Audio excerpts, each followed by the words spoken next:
Hi, everyone. This is Gene Richards, attorney from the Williams Law Group, back on the Navigating DCPP podcast, where we dive into complex issues involving the division of child protection and permanency. Now, before I begin, I want to remind you all out there listening that the information shared in this podcast does not create an attorney-client relationship between you and I. But we do welcome any person out there involved with a DCPP case, the Child Welfare Agency, to contact our firm for a confidential consultation with our team. On last week's episode, we discussed what does a home visit from DCPP look like? When a worker from DCPP visits your home, what happens? Whether it be unannounced or scheduled announced, whether it be the initial visit, a monthly visit, what have you. What needs to happen or what should happen?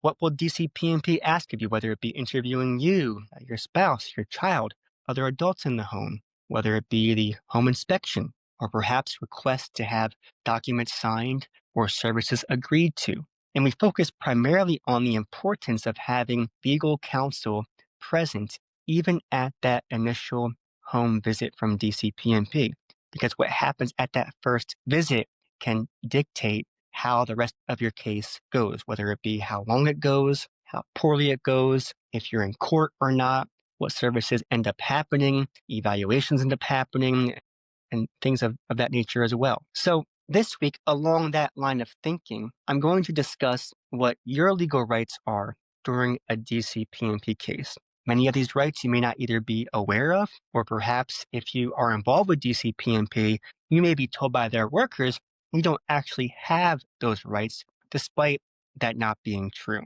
First and foremost, you have the right to legal counsel immediately upon having a DCPP case opened up against you. You may be told by the caseworker, you don't need one right now. You may be told by the worker, you don't get one until we're in court or we file a complaint or litigate the case. That is not true. You have the right to obtain counsel right away. And in fact, you probably should. As I discussed earlier in this podcast episode and also last week, if you don't have an attorney present at the onset of the investigation, you tend to not have leverage or control over the case. You may have the worker request things of you that perhaps if you had an attorney present wouldn't be asked of you. And so you're all aware, despite you not having an attorney perhaps at that time, at the initial visit or even visits following that initial visit, the caseworker, the division, they certainly do. They have an attorney called the Deputy Attorney General, a state attorney who assists DCPP in their investigations, their litigation, appeals, their cases as a whole. And so I can guarantee you that worker is seeking counsel from their attorney. So it's vital that you go on an even playing field by having your own attorney in that process as well. You also have the right during those meetings, those interviews, if you don't have an attorney already present, to remain silent. I would always advise clients to, if I am present for a meeting, I can jump in as needed, or if there's a question to not answer, I'll say we're not answering that, or if perhaps you go off on a tangent during a question from the worker, I intervene, elaborate, clarify. If you don't have an attorney present, you certainly still have that right to remain silent. It's interesting because you might imagine a worker who's trying to conduct their investigation may tell you, answer my questions, talk to us. You have to let me in.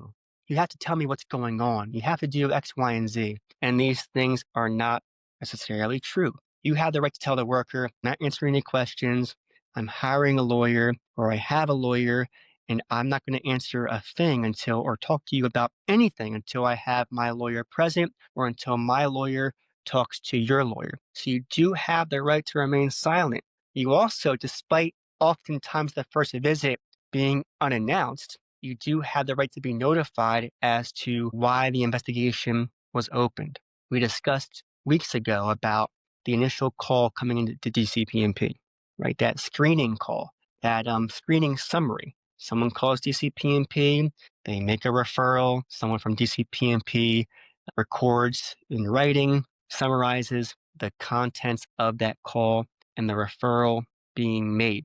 You have the right to have that screening summary read to you. Now, just so you're aware, I'll give you an example real quick. If you have DCPNP stop by, they then tell you what the referral is about. You may say, hey, I want to see a copy of that.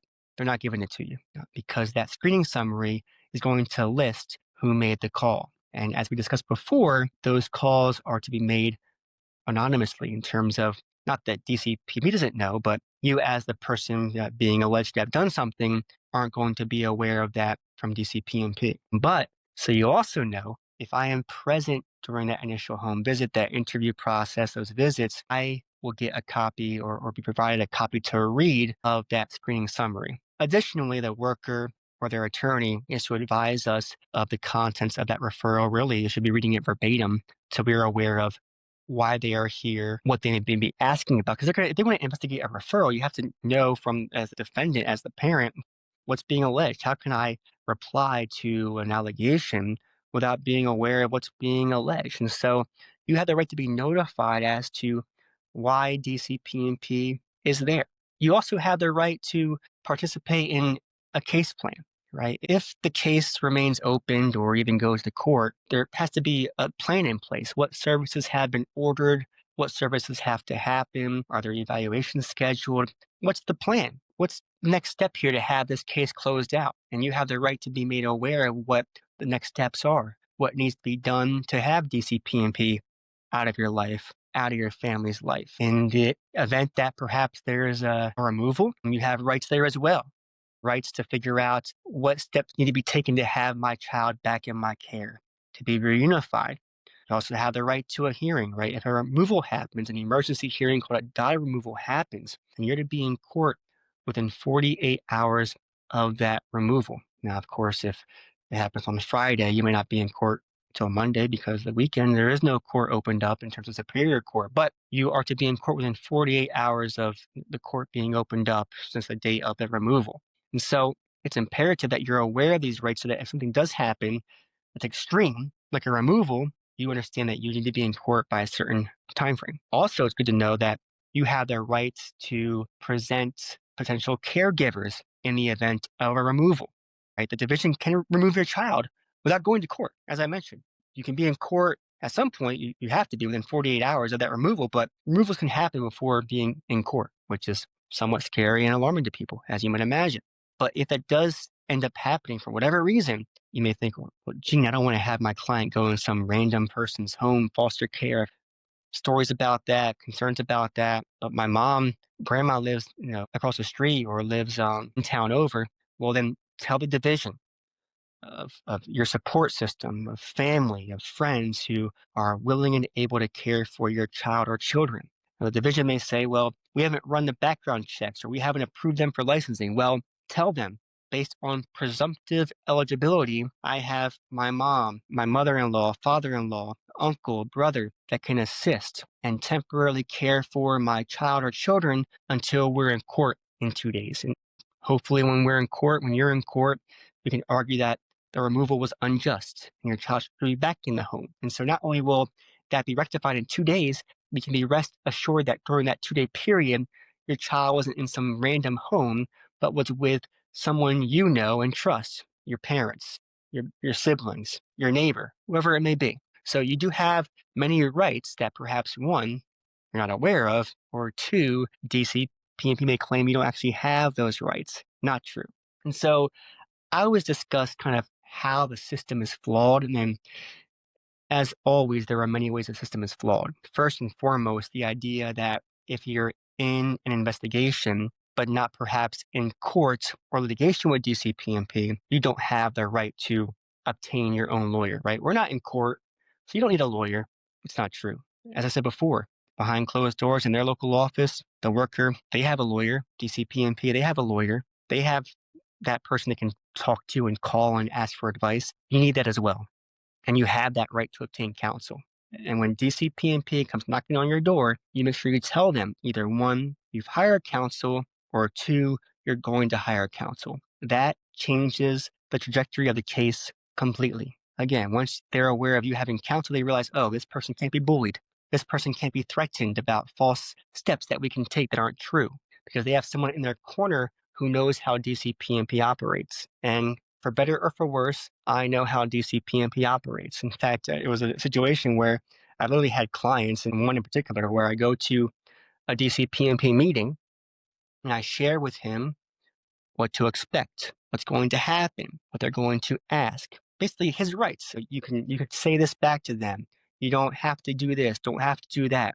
And the meeting went exactly how I laid it out to him. He actually asked me, "Do you work for DCPMP, or have you worked for DCPMP?" The answer is no. It's just that I deal with them so often, day in and day out, all throughout my working days, that I obviously tend to know how they operate from start to finish on any kind of case they have, whether it be a removal or a non-removal or a termination case or an appeal. I've just seen pretty much everything from start to finish with DCPMP.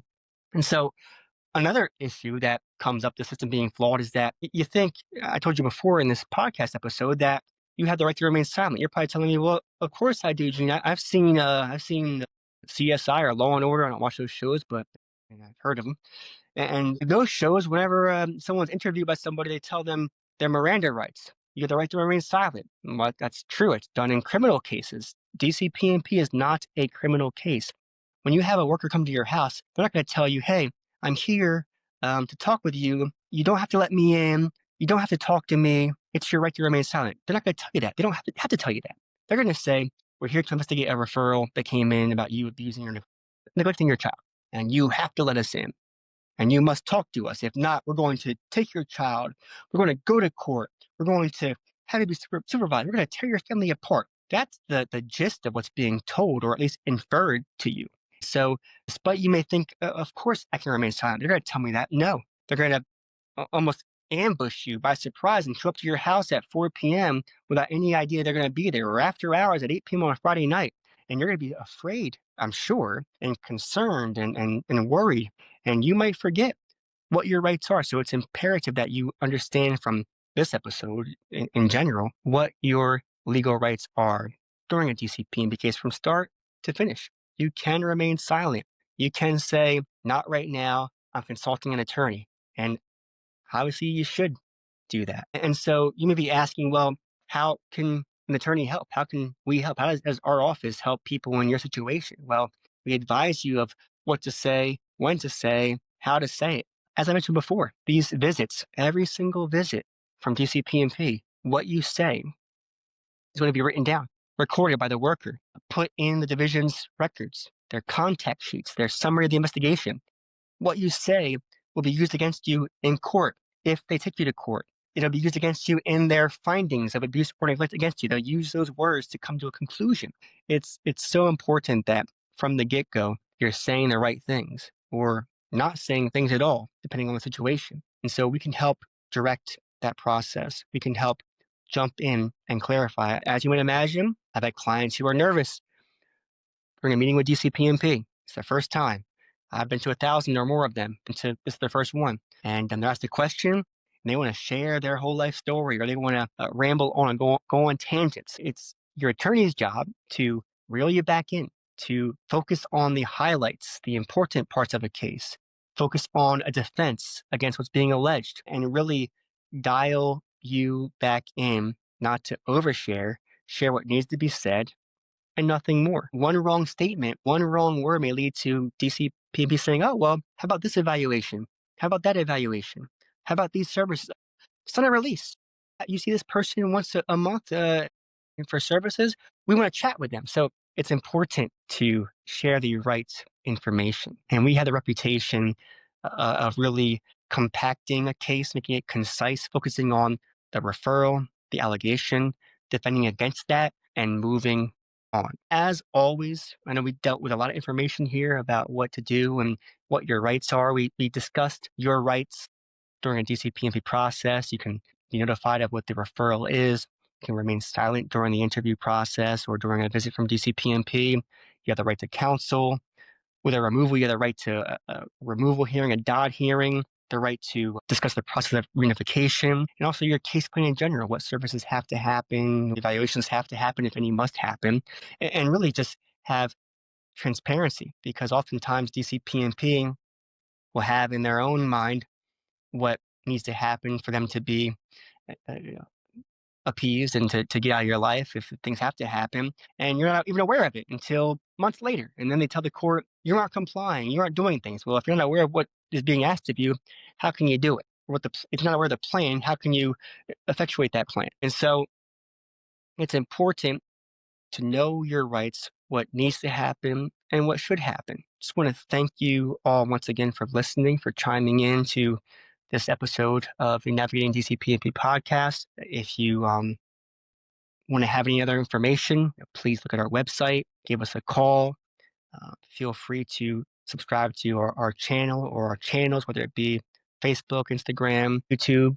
And please share the podcast, share other posts that will help inform the masses. So on next week's episode, we're going to be discussing kind of understanding what happens next, right? We understand that DCPP is involved. We understand that we have rights. What happens next through litigation or through an investigation? What's going to happen when you're appeared before a judge, right? Because all this information we've discussed thus far is more so the backstory, the context of the referral coming in, of the initial visit, of what DCPP may ask you during that initial visit, what might be requested of you. And so really, after that visit happens, and perhaps now DCPP files a complaint, what's going to happen through that process? So chime in, tune in next week, and we'll discuss kind of, again, the process step by step of what happens next.